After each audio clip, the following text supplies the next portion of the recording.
अस्सलामुअलैकुम। साक्षी खबर में आपका इस्तकबाल है। आज 26 सफरुल मुज़फ़्फ़र है। सुर्खियों से पहले सुनते हैं हदीस शरीफ।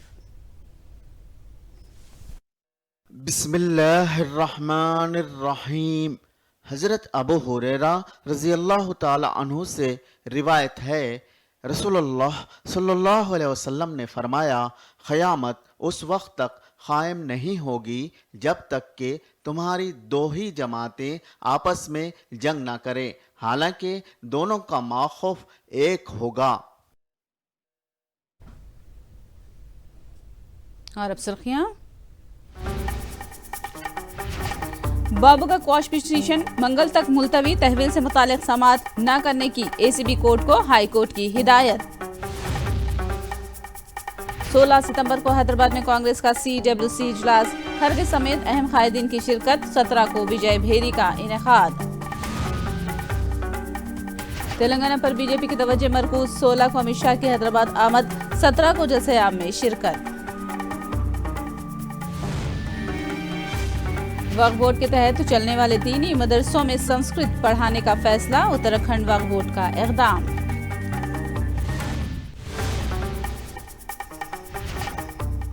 और अब तफसील। वज़ीर आला जगन मोहन रेड्डी ने जगनन्ना आरोग्य सुरक्षा से मुतालिक जायजा इजलास मुनक़िद किया। जगन की सदारत में मुनक़िदा इजलास में वज़ीर सेहत विरदल रजनी, चीफ सेक्रेटरी और आला अहदेदारों ने शिरकत की। इस मौके पर महकमे सेहत की कारकर्दगी और आवाम को पहुंचाई जाने वाली तिब्बी स्कीमात पर अमलावरी और शोबे सेहत की तरक्याती कामों की पेशरफ से मुतालिक वज़ीर आला ने जानकारी हासिल की और आरोग्यश्री से किस तरह फ़ायदा उठाया जा सकता है, इससे मुतालिक जगन ने ब्रोचर जारी किया। 30 सितंबर से रियासत भर में आरोग्य सुरक्षा तशहीरी मुहिम चलाने की जगन ने हिदायत दी है। डोर टू डोर तशहीरी मुहिम से मुतालिक भी वज़ीर आला ने दरियाफ्त किया है। याद रहे कि जगनन्ना सुरक्षा प्रोग्राम की तर्ज पर जगनन्ना आरोग्य सुरक्षा प्रोग्राम शुरू किया जा रहा है।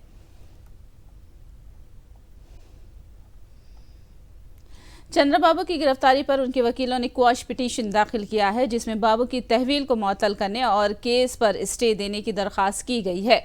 कोर्ट ने कहा कि मुकम्मल मबाहिस सुनना बाकी है। इस मौके पर कोर्ट ने CID को काउंटर दाखिल करने की हिदायत दी है। हुकूमत के वकील ने कोर्ट को बताया कि केस अभी इब्तिदाई मराहिल में है, इसीलिए उन्हें काउंटर दाखिल करने के लिए वक्त दरकार है।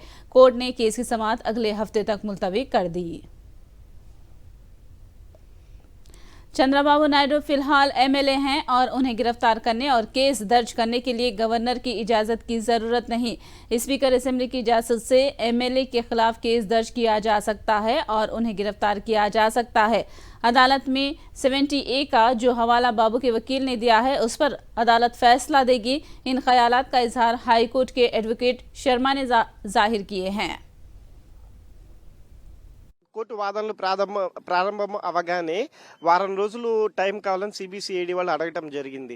ఈ లోపల లోద్రా గారు నేను రెడీగా ఉన్నాను, నేను వాదనలు చెప్తాను అని చెప్పి ఆయన స్టార్ట్ చేసి 17A మీద మాట్లాడటం జరుగుతూ యశ్వంత్ సిన్హా గారి కేసు, అచ్చెన్నాయుడు గారి case, state of Rajasthan case, 3 కేసుల గురించి వివరణ చెప్పడం మొదలుపెట్టారు. అంతేకాకుండా 20 నిమిషాల పాటు వారు వివరిస్తూ వచ్చారు. జడ్జి గారు ఆ తర్వాత అడిగారు, ప్రాసిక్యూషన్ సైడ్ నేనేమి వినకుండా ఏం ఆర్డర్ పాస్ చేయగలను, మీరు ఇప్పుడు ఇచ్చారు, వారం రోజులు టైం అడుగుతున్నారు కదా, నేను మంగళవారానికి వాయిదా వేస్తాను అని చెప్పారు. ఇతను ఇప్పుడు సాధారణ ఎమ్మెల్యే కిందే ఉన్నాడు కాబట్టి నారా చంద్రబాబు నాయుడు స్పీకర్ దగ్గర పర్మిషన్ తీసుకుంటే సరిపోతుంది. ఎందుకంటే స్పీకరే competent authority to remove an MLA. అదే కౌన్సిల్ ఆఫ్ మినిస్టర్ కానీ మినిస్టర్ అయితే చీఫ్ మినిస్టర్ కానీ అయితే కనుక వాళ్ళతో గవర్నర్ గారు ప్రమాణ స్వీకారం చేపిస్తారు. కాబట్టి గవర్నర్ గారు ప్రమాణ స్వీకారం చేపిస్తే నిర్మూలించే అధికారం కూడా గవర్నర్ గారికి ఉంటుంది. అప్పుడు గవర్నర్ గారి దగ్గర పర్మిషన్ తీసుకోవాల్సిన అవసరం ఏర్పడుతుంది. అదే RS Naik versus AR Antulay కేసు, మహారాష్ట్ర ముఖ్యమంత్రిగా ఆయన ఉండి తన ట్రస్ట్కి తను డబ్బులు తరలించుకున్నప్పుడు తను ముఖ్యమంత్రిగా రాజీనామా చేయాల్సి వస్తే అతను అరెస్ట్ చేయడానికి వెళ్తే ఆ సుప్రీంకోర్టులో ఛాలెంజ్ చేయబడితే సుప్రీంకోర్టు ఏమని పేర్కొందంటే, అతను అరెస్ట్ చేసే టైంకి ఎమ్మెల్యేనే కానీ ముఖ్యమంత్రి కాదు, నేరం చేసిన టైంలో అతను ముఖ్యమంత్రి అయి ఉండొచ్చు, అయినా సరే ఇప్పుడు అరెస్ట్ చేయడానికి పర్మిషన్ అక్కర్లేదు, ఇతను ఈ శాంక్షన్ అక్కర్లేదు, ప్రియర్ శాంక్షన్ లేకుండానే అరెస్ట్ చేయొచ్చు అని పేర్కొన్నారు. అట్లా ఈ కేసులో కూడా ఇతను అరెస్ట్ అయ్యే టైంకి సాధారణ ఎమ్మెల్యే కిందకే వస్తారు. కాబట్టి గవర్నర్ గారికి దీంతో ఎమ్మెల్యేని తీసే అధికారం గవర్నర్ గారికి లేదు కాబట్టి అసెంబ్లీ స్పీకర్ గారికి ఉంటుంది కాబట్టి అసెంబ్లీ స్పీకర్ గారికి సిబిసిఐడి వాళ్ళు ఇంటిమేషన్ ఇవ్వడం జరిగింది. దాని ప్రకారమే ఇతని మీద ప్రాసిక్యూషన్ జరిగింది. అదే రిమాండ్ ఇచ్చేటప్పుడు కోర్టు వారు కూడా నమ్మారు. కానీ వీళ్ళు వితండవాదం చేస్తూ 17A ప్రకారం గవర్నర్ దగ్గర పర్మిషన్ తీసుకోవాలి అని అంటున్నారు. అది మరి హైకోర్టు వారు దాన్ని ఏ విధంగా స్వీకరిస్తారనేది మనం చూడాలి. चंद्रबाबू की गिरफ्तारी से एनटीआर की आत्मा को इतने साल बाद शांति मिली होगी। नए वजीर आला नारायण स्वामी ने ये बात कही। उन्होंने बाबू की जानिब से मुतारिफ करता तमाम स्कीमात से मुताल्लिक़ जांच में तेजी लाने का मुतालबा किया। उनका कहना है कि बाबू को जेल में देखकर अवाम में मसरत की लहर दौड़ गई है। नारायण स्वामी ने सवाल किया कि 2 एकड़ अराजी से 2 लाख करोड़ रुपये बाबू ने कैसे कमाए हैं। सीबीआई और सीआईडी जांच कराई जाए। చంద్రబాబు నాయుడు అంటేనే ఆయన అంటాడు నేను మచ్చలేనివాడు, నేను అవినీతి లేనివాడని. ఆయన ఒళ్ళంతా అవినీతి మచ్చే. ఆ మచ్చ ప్రజలకు అందరికీ తెలుసు. ప్రజలందరూ కూడా చంద్రబాబు నాయుడు అవినీతి పరుడు కాకపోతే న్యాయస్థానం ఎందుకు ఇటువంటి శిక్ష ఇచ్చిందని ప్రజలు భావిస్తున్నారు. కాబట్టి చంద్రబాబు వల్ల ప్రజలకి ఎలాంటి సౌకర్యాలు ఒక్క ప్రజలకు కూడా ఒక పేదవాడికి కలగలేదు. కాబట్టి పేదవాడు అనేవాడు, ఓటు వేసే పేదవాడు ప్రతి ఒక్కరు కూడా చంద్రబాబు అంటే అసహించుకుంటున్నారు. ఇంత పెద్ద నేరస్తుడికి, ఇంత పెద్ద ఆర్థిక నేరస్తుడు, ఇంత దోపిడీదారుణ్ణి, 2 ఎకరాల పొలం ఉండేవాడు 2 లక్షల కోట్లు ఆస్తిపరుడైనటువంటి చంద్రబాబు నాయుడిని ఒక్కొక్కటి చెప్పుకుంటూ వస్తారు ఒకే ఒక నిమిషంలో. నేను అవినీతి పరుడు కాదంటుండవే. కోర్టుకు ఇచ్చే డబ్బు ఇచ్చినప్పుడు అది అవినీతి కాదా? ఇదే నువ్వు రామారావు గాలిలో గెలిచిన వాళ్ళందరినీ కొనుక్కున్నప్పుడు, రామారావుని కింద దోసినప్పుడు, రామారావు పార్టీని లాక్కున్నప్పుడు నువ్వు ఏ డబ్బు పెట్టుకున్నావు? అది అవినీతి కదా? నీ అవినీతి నిన్ను తీసుకుంటే ఈరోజు అమరావతి స్కామ్ రాబోతున్నది, సిటీ స్కామ్ రాబోతుంది, ఇన్నర్ రోడ్ స్కామ్ రాబోతున్నది. ఇవంతా కూడా ఒకే తూరి నీకు ఐటీ స్కామ్ రాబోతున్నది. ఇవంతా ఒకే తూరి నీకు ఉరిశిక్ష అంటే ప్రజలు ఇచ్చేశారు ఉరిశిక్ష. ఇప్పుడు మానసిక ఉరిశిక్ష ఇచ్చేదానికి కోర్టు కూడా రెడీగా ఉన్నది. चंद्रबाबू के जेल जाने से रियासत को लगा गहन दूर हो गया है। काकीनाडा जिला प्रतिपाटू के एमएलए पी पूरन चंद्र प्रसाद ने ये बात कही। उन्होंने कहा कि कानून की खिलाफ वर्जी करने वालों को कानून ही सजा देता है और बाबू के साथ भी यही हुआ है। उन्होंने वाज़ेह किया कि राजमंड्री जेल में बाबू समेत किसी भी कैदी की सिक्योरिटी में कोई कमी नहीं है। కర్మ సిద్ధాంతం అనేది ఒకటి ఉంది. ఆ కర్మ సిద్ధాంతం ఇవాళ పనిచేస్తూ ఉంది. చంద్రగ్రహణం ఈడింది. అతని మీద ఉన్నటువంటి అనేకమైనటువంటి అవినీతి ఆరోపణలు, అనేకమైనటువంటి కేసులకు స్టేలు తెచ్చుకుంటూ వ్యవస్థలను మెయింటైన్ చేసుకుంటూ ఈ రోజు వరకు నెట్టుకుంటూ వచ్చాడు. ఈ రోజునే పూర్తిగా చంద్రగ్రహణం వీడింది. కర్మ సిద్ధాంతం పనిచేస్తూ ఉంది. నన్ను టచ్ చేయండి చూద్దారన్నటువంటి వ్యక్తి ఈ రోజున సెంట్రల్ జైల్లో కూర్చున్నాడు. ఇవాళ ఈ స్కిల్ డెవలప్మెంట్ స్కామ్ ఒకటే కాదు, అనేక రకాలైనటువంటి స్కామ్లు అమరావతి భూముల విషయంలో కానీ, అలాగే మరి ఉమ్మడి ఆంధ్ర రాష్ట్రంలో ఉన్నప్పుడు మరి ఇతను చేసినటువంటి దౌర్జన్యాలు, దాడులు కానీ, ఇంకా అనేక రకాలైనటువంటి స్కాముల్లో ఇతను చేసినవన్నీ కూడా ఇవాళ ఎంక్వైరీలు చేయడం, అన్నిటి మీద కూడా ఇతను స్టేలు తెచ్చుకుని అలా కొనసాగుతూ ఉన్నాడు. 40 సంవత్సరాల ఇండస్ట్రీ, రాజశేఖర రెడ్డి గారు నన్ను ఏం చేయలేకపోయాడు, నువ్వేం చేయగలవు అన్నటువంటి వ్యక్తిని మేమేం చేయలేకపోవచ్చు. రాజశేఖర రెడ్డి గారు ఏం చేయలేకపోవచ్చు, జగన్ గారు ఏం చేయలేకపోవచ్చు. కానీ వాళ్ళు చట్టాన్ని ఉల్లంఘించి చట్టానికి వ్యతిరేకంగా తయారై అవినీతి పరిని చట్టం ఎప్పుడు కూడా శిక్షిస్తుంది. అదే ఈరోజు జరిగింది. 20 सितंबर को एपी काबीना का इजलास मुनाकिद होने वाला है, जिसमें असेंबली इजलास के इनेकाद से मुतालिक तबादिले ख्याल किया जाएगा। असेंबली इजलास का एजेंडा क्या होगा और असेंबली में किन अहम उमूर और मुद्दों को पेश किया जाएगा, काबीना में मुशावरत की जाएगी। इसके अलावा असेंबली में पेश किए जाने वाले बिलों पर तबादिले ख्याल किया जाएगा। आंध्र प्रदेश में मजीद 1,93,680 अफराद को जगन हुकूमत ने पेंशन मंजूर की है। इसके बाद में रियासत में पेंशन के इस्तेफादा कुनिंदगान की तादाद 65,98,138 तक पहुंच गई है। नए इस्तेफादा कुनिंदगान को इसी महीने से पेंशन की फराहमी के लिए पेंशन तकसीम के अमल को 14 सितंबर तक तौसी दी गई है। सिरप CEO AMD मोहम्मद इम्तियाज ने बताया कि मंजूर करदा पिटीशन मुस्तहिकीन में 95,653 में ज़ईफ़ी पेंशन शामिल है, जबकि 40,058 बेवा पेंशन शामिल है, जबकि 29,858 माजूर इस फहरिस्त में शामिल हैं। इसके अलावा दीगर जुमरों के अवाम भी इसमें शामिल हैं। विजयवाड़ा सेंट्रल हल्के के मथुरानगर डिवीजन नंबर 29 में घर घर हमारी हुकूमत प्रोग्राम में एमएलए मल्लादी विष्णु और मेयर शैलजा रेड्डी ने शिरकत की है। उन्होंने अवाम से मुलाकात करके मसाइल दरियाफ्त किए और सरकारी स्कीमात से मुताल्लिक़ अवाम को बीदार किया।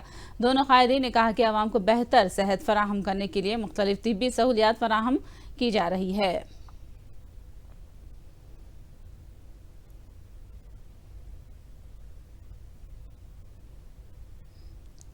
खम्मम जिला सतुपल्ली कांग्रेस में टिकट को लेकर इख्तलाफात उरूज पर पहुंच गए हैं। कांग्रेस के इजलास में कांग्रेस के दो ग्रुपों ने एक दूसरे पर कुर्सियां फेंक कर हमला कर दिया। इस इजलास में कांग्रेस के सीनियर कायदीन रेणुका चौधरी, ऑब्जर्वर आरिफ मोहम्मद खान, एम दयानंद और मानवा ताराई ने शिरकत की। दयानंद और मानवा ताराई के ग्रुप्स ने अपने अपने लीडरों को टिकट देने का मुतालबा करते हुए झगड़ पड़े और एक हालात इतने कशीदा हो गए कि एक दूसरे पर कुर्सियों से हमला कर दिया।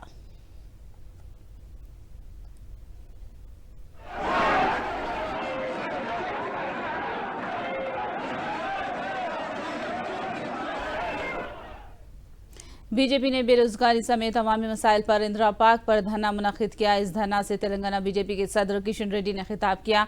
उन्होंने केसीआर हुकूमत पर बेरोजगार नौजवानों से किए गए वादों को पूरा न करने का इल्जाम लगाया। उन्होंने आउटसोर्सिंग और कॉन्ट्रैक्ट पर काम करने वाले मुलाजिमीन को मुस्तकिल करने का मुतालबा किया। उन्होंने हाल ही में खुदकुशी करने वाले होमगार्ड का हवाला देते हुए हुकूमत पर तनकीद की।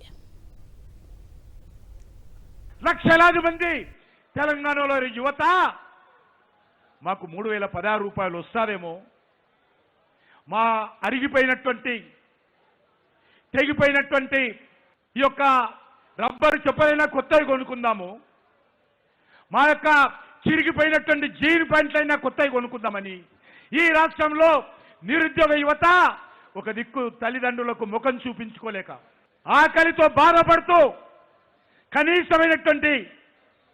కనీసమైనటువంటి తిండి కూడా దొరకకుండా అనేక మంది బడుగు బలైన వర్గాల కుటుంబాలకు సంబంధించినటువంటి నిరుద్యోగ యువత ఎదురు చూస్తూ ఉంటే వెన్నుపోటు పొడిచారే తప్ప కేసీఆర్ మీరు తెలంగాణ నిరుద్యోగ యువతకు న్యాయం చేయలేదు. ఏం చెప్పారు హైదరాబాద్లో అసెంబ్లీలో మేము అడిగినప్పుడు ఏం చెప్పారు?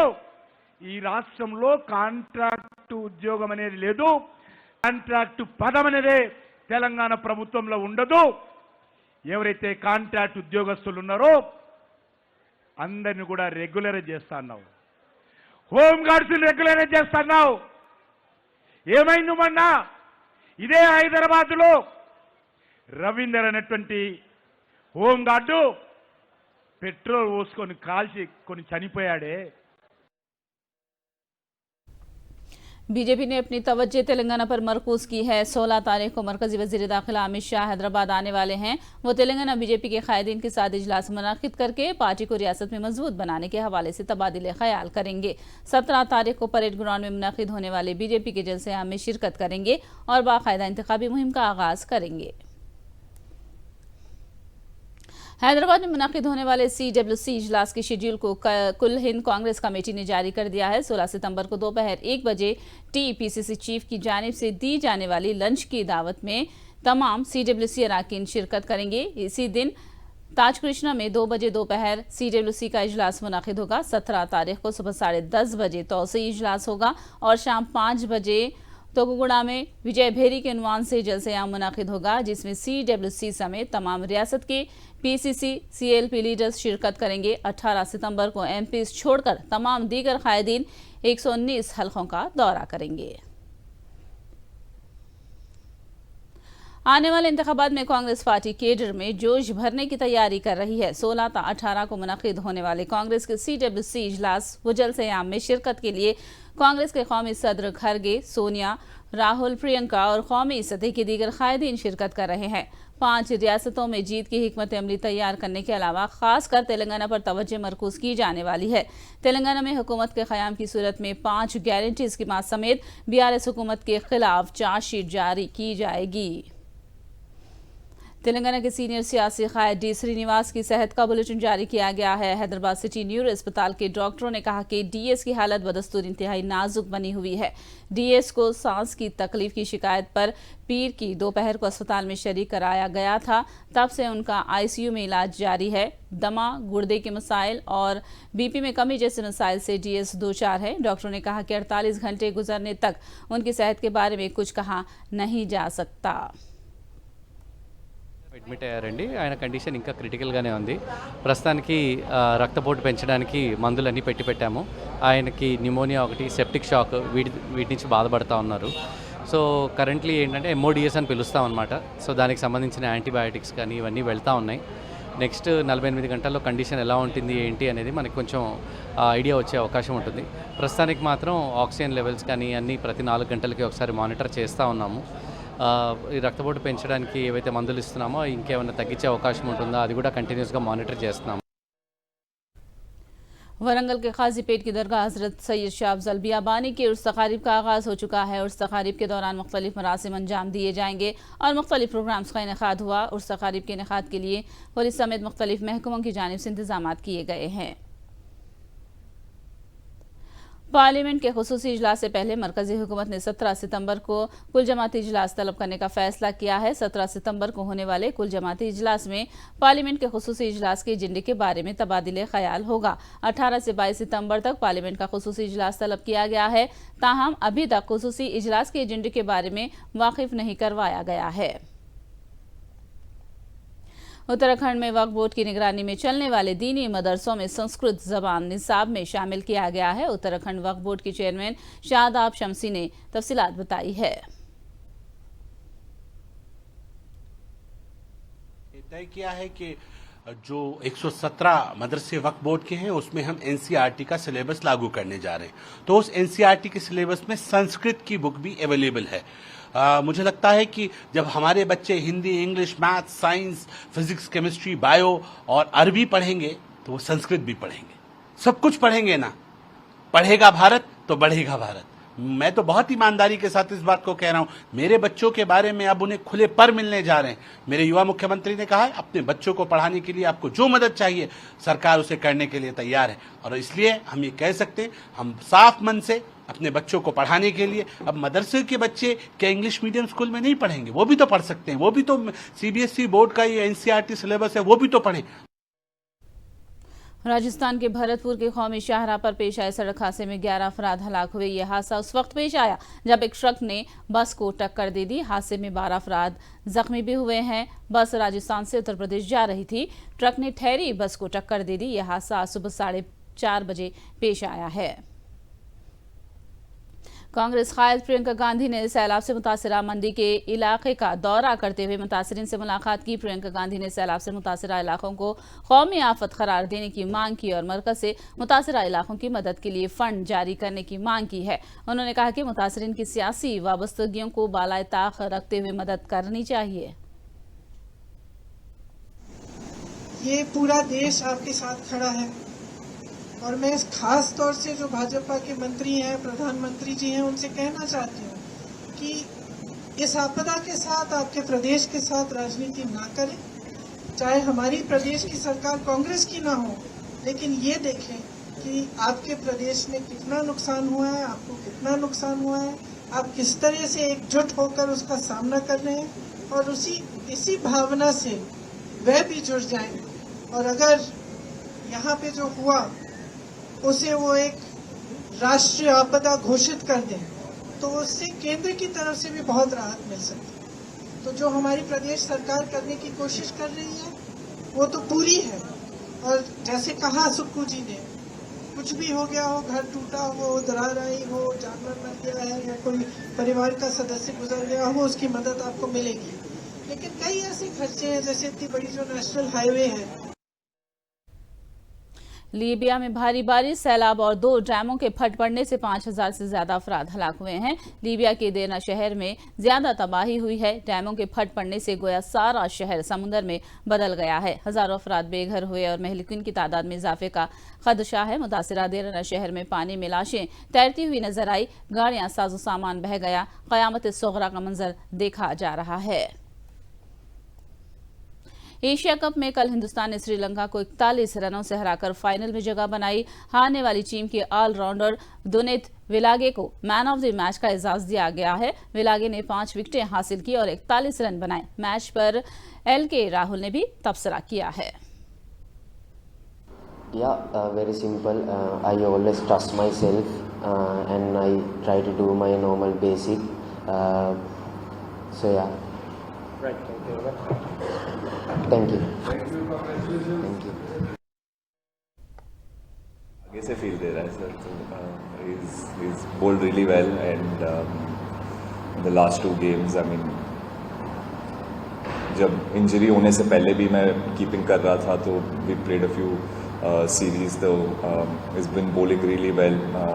When I'm wicket keeping, I'm really enjoying watching him bowl and sometimes he मुझे भी पिक नहीं होता under lights the way he's bowling. He's developed a few new tricks in the last year or so which is obviously दिख रहा है आपको कि वो रिजल्ट दे रहा है उनको. So hopefully he can continue the same momentum and हम लोग ओवर के बीच में बात करते रहते हैं कि क्या स्ट्रैटेजी हो सकता है, प्लेयर या बैट्समैन कैसे बैटिंग कर रहा है, how we can get him out एक चीज़ है, और कैसे अगर सेट है बैट्समैन तो कैसे ऑफ स्ट्राइक कर सकते हैं उसको. सो 1-2 चीज़ें बात करते हैं ओवर के बीच में and then it's all up to Kuldeep and his skill कि वो कैसे एग्जीक्यूट करते हैं. एंड जैसे मैंने कहा पिछले 2 मैचेस में तो उनका रिदम, उनका एग्जीक्यूशन बहुत अच्छा है.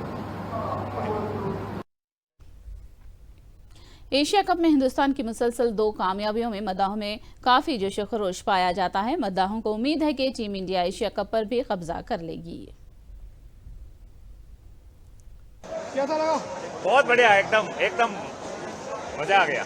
बॉलिंग में जो है जोर दिला दिया, बॉलिंग अच्छी रही, बहुत बढ़िया बॉलिंग रही। मैं तो पहले से ही बोल रहा था कि 200 रन भी मुश्किल बनेंगे, लेकिन इंडियन बॉलर्स ने दिखा दिया कि डिफेंड कर सकते हैं। डिफेंड कर सकते हैं, ये बॉलिंग में डिफेंड कर सकते हैं। कुलदीप और बुमराह उसकी बहुत बढ़िया बॉलिंग कर रहे हैं।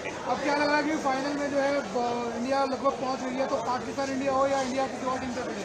श्रीलंका है, मैं तो ये चाहता हूँ श्रीलंका से आए। सर आपको कैसा लगा मैच, क्या लगा बॉलिंग? अच्छा लगा, आप पहले ही बोल के गए थे आपको फाइट करेगा, श्रीलंका ने फाइट किया, जीत तो इंडिया की प्लेटफॉर्म दी ना। लेकिन बॉलिंग में किसने सबसे ज्यादा मजा दिलाया? बॉलिंग में किसकी मजा आया? लेकिन बुमराह या कुलदीप? बुमराह फाइनल जीत जाएंगे और final bowling. Sure. Today we played well, but unfortunately we lost. But the performance of Villalage was awesome and more awesome because we think we must do better than this. And the next game we are going to face Pakistan. We will do the best. आखिर में सुर्खियां एक बार फिर। बाबू का quash petition मंगल तक मुलतवी, तहवील से मुतालिक समाअत न करने की एसीबी कोर्ट को हाई कोर्ट की हिदायत। 16 सितंबर को हैदराबाद में कांग्रेस का CWC इजलास, खरगे समेत अहम कायदीन की शिरकत। 17 को विजय भेरी का इनेकाद। तेलंगाना पर बीजेपी की तवज्जो मरकूज, 16 को अमित शाह की हैदराबाद आमद, 17 को जलसे आम में शिरकत। वक्फ बोर्ड के तहत चलने वाले दीनी मदरसों में संस्कृत पढ़ाने का फैसला, उत्तराखंड वक्फ बोर्ड का इक़दाम।